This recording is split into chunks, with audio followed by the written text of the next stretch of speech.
Start की movie में हमें एक कपल को दिखाया जाता है जो रॉक क्लाइंबिंग कर रहे थे। कपल में लड़का पहले चढ़ जाता है लेकिन लड़की स्ट्रगल कर रही थी। उसी समय लड़की का पैर फिसल जाता है और वो रस्सी से अपने आप को संभालती है और फिर से चढ़ने की कोशिश करती है। और इस बार वो लड़के को आवाज़ देती है मदद के लिए, लेकिन वो लड़का कोई आवाज़ नहीं देता है, जिससे वो लड़की परेशान हो जाती है। उसके बाद वो लड़का का खून उस लड़की के मुंह में गिरता है और उस लड़का को नीचे फेंक देता है और कोई अनजान आदमी उस लड़की को ऊपर खींचने लगता है तो वो लड़की अपना रस्सी काट देती है और नीचे गिर जाती है। और वहीं उस लड़का का लाश भी था। ये देखकर वो डर कर भागती है अपने कार की तरफ, लेकिन उसी समय एक नुकीली तार में उसका पैर फंस जाता है और वो नीचे गिर जाती है और वो अनजान आदमी उसे खींच लेता है। सीन चेंज होता है और यहाँ हमें एक आदमी को दिखाया जाता है जिसका नाम क्रिस होता है। वो दूसरे शहर जा रहा था अपना इंटरव्यू देने के लिए। सफ़र के दौरान वो एक ट्रैफिक में फंस जाता है और कहीं वो लेट ना हो जाए, इसलिए वो अपना कार से उतर करके एक ट्रक ड्राइवर से ट्रैफिक की वजह पूछता है, जिसमें वो ड्राइवर कहता है कि 5 मील दूर एक केमिकल ट्रक पलट गया है जिससे कई घंटे लग सकते हैं। ये सुन करके क्रिस परेशान हो जाता है और अपने कार में आके बैठ जाता है और वहाँ से यू टर्न लेके जाने लगता है। वो लेट होने की खबर अपनी कंपनी को देता है, लेकिन नेटवर्क की वजह से वो नहीं दे पाता। फ़ोन की तलाश में क्रिस की नज़र एक गैस स्टेशन में पड़ती है। वो अपना कार वहाँ ले जाता है। वहाँ जाने के दौरान उसे काफ़ी सारा लावारिस कार दिखता है। स्टेशन में पहुँचकर वो फ़ोन में कंपनी को लेट होने की खबर देने जाता है, लेकिन फ़ोन डेड होने की वजह से वो ऐसा नहीं कर पाता। फिर उसके बाद क्रिस गैस स्टेशन के मालिक से शहर जाने का दूसरा रास्ता पूछता है, लेकिन वो आदमी इग्नोर करता है क्रिस को। और तभी क्रिस की नज़र वहाँ एक नक्शे में पड़ता है। उसे शहर जाने के लिए एक कच्चा रास्ता दिखाई देता है उस नक्शे में, जिसके बाद क्रिस वो आदमी से इस कच्चे रास्ते के बारे में पूछता है और वो आदमी उसे वो रास्ता में जाने की इजाज़त दे देता है और क्रिस वो रास्ता के लिए निकल पड़ता है। कुछ दूर जाने के बाद क्रिस को एक शॉर्टकट का बोर्ड दिखाई देता है और वो शॉर्टकट रास्ता से जाने लगता है। और कुछ दूर जाने के बाद उसकी नज़र एक मरे हुए जानवर पर पड़ता है और उसे देखने के चक्कर में उसकी कार एक दूसरी कार से टकरा जाता है। उसके बाद कार का मालिक शोर सुनकर उसकी तरफ आता है और क्रिस उन लोगों से माफ़ी मांगता है और कार के भरपाई करने की बात करता है और साथ में कार को बीच सड़क खड़े होने की वजह भी पूछता है, जहाँ फ्रेंसिन बताती है कि कार के बीच किसी ने तार बिछा के रखा था, जिसके वजह से उसकी एक कार का टायर फट गया है। उसके बाद जेसी पिछले गैस स्टेशन में जाके फ़ोन करने के लिए डिसाइड करती है, लेकिन क्रिस मना करता है और स्कॉट, कैरली, जेसी और क्रिस अकेले चलने का फैसला करता है। लेकिन फ्रेंसिन और इवन कार की देखभाल करने के लिए वहीं रुक जाता है।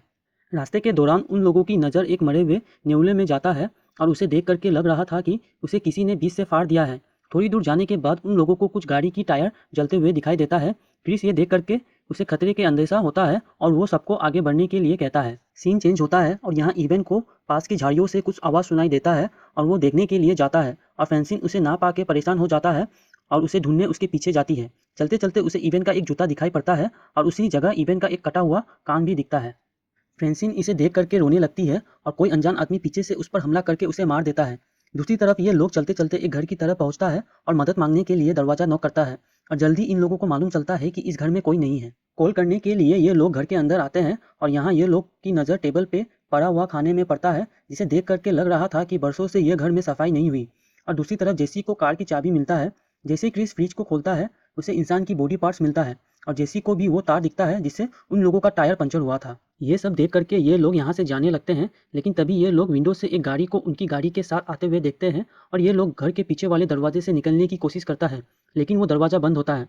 तभी यहाँ वो आदमी अंदर आता है और फ्रेंसिन की लाश को नीचे फेंकता है और हमारी नज़र क्रिस और जेसी में जाता है, जो फ्रेंसिन की लाश को देख करके शॉक हो जाता है।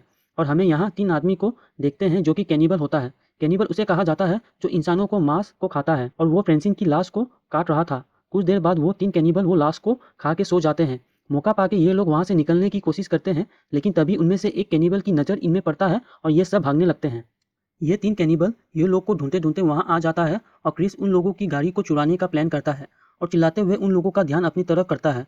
तभी उनमें से एक कैनिबल क्रिस के पैर पर गोली चला देता है और वो नीचे गिर जाता है और वो कैनिबल क्रिस की तरफ जाने लगता है, लेकिन तभी स्कॉट यहाँ चिल्लाते हुए भागता है और उन कैनिबल का ध्यान अपनी तरफ करता है और यह कैनिबल स्कॉट के पीछे भागता है और यहाँ ये तीनों गाड़ी की तरफ बढ़ता है और जैसे जैसी ट्रक का दरवाज़ा खोलता है उसे इवन का लाश मिलता है। ये लोग जैसे तैसे उस ट्रक में बैठ के वहाँ से निकलता है।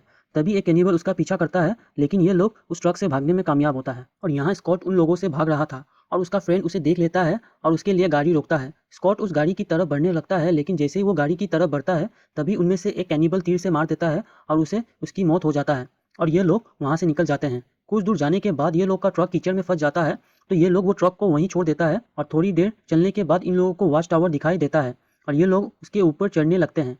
ऊपर चढ़ के इन लोगों को एक रेडियो मिलता है और ये लोग मदद मांगने लगते हैं, लेकिन कोई आंसर नहीं आता। तभी क्रिस को कुछ आवाज़ सुनाई देता है, तो क्रिस विंडो के थ्रू नीचे देखता है तो उसे वही 3 कैनिबल दिखते हैं। वो तीनों टावर में चढ़ते हुए दिखाई देते हैं, तो ये लोग एंट्री को ब्लॉक कर देता है वहाँ कुछ पड़े हुए सामान से। तो कैली रेडियो में अपने लोकेशन के बारे में बताती है, लेकिन वो कैनिबल वो रेडियो की वायर को तोड़ देता है और वो कैनिबल नीचे आग लगा देता है और ये लोग विंडो को तोड़कर कूद जाते हैं। ये लोग पेड़ों की डाली से धीरे धीरे आगे बढ़ता है, लेकिन यह कैनिबल भी उन लोगों को देख लेता है और पेड़ में चढ़कर उन लोगों को पकड़ने जाता है। ये देख करके ये लोग एक पेड़ से दूसरे पेड़ में जाने लगते हैं। क्रिस और जेसी दूसरी तरफ पहुंच जाता है, लेकिन कैली जैसे ही दूसरी तरफ जाने लगता है तभी एक कैनिबल तेजधार चाकू से उसके सिर को काट देता है। सुबह हो जाता है और इन लोगों को रोड दिखता है, लेकिन जैसे ही वो रोड की तरफ जाता है तभी वो कैनिबल उन पर हमला कर देता है और क्रिस को नीचे गिरा के वो जेसी को ले जाता है। उसके बाद यहाँ क्रिस को पुलिस की गाड़ी की आवाज़ सुनाई देता है और भागते हुए वो गाड़ी को रोकता है और जैसे ही वो पुलिस वाला गाड़ी से निकल के उसकी मदद के लिए जाता है तभी एक तीर उसके आँख में लगकर आर पार हो जाता है। वो कैनिबल क्रिस को मारने आता है, लेकिन क्रिस कार के नीचे छुप जाता है। जैसे वो कैनिबल क्रिस को ढूंढने के लिए कार के नीचे देखता है तो क्रिस वहाँ नहीं होता, जिससे वो हैरान हो जाता है। उसके बाद वो कैनिबल वो पुलिस की लाश को अपने ट्रक में डाल के ले जाने लगता है। तभी क्रिस उसके ट्रक के नीचे छुप जाता है और उसके साथ जाने लगता है। सीन चेंज होता है, यहाँ वो कैनिबल जेसी को मारने जाता है, लेकिन वो गाड़ी की आवाज़ सुनकर रुक जाता है और वो कैनिबल पुलिस की लाश को अंदर ले जाता है। उसके बाद वो कैनिबल जेसी को मारने जाता है, लेकिन तभी क्रिस मौका पा के घर के सामने वाले दरवाजे में आग लगा देता है और वही पुलिस वाला कार से उस कैनिबल को टक्कर मार देता है।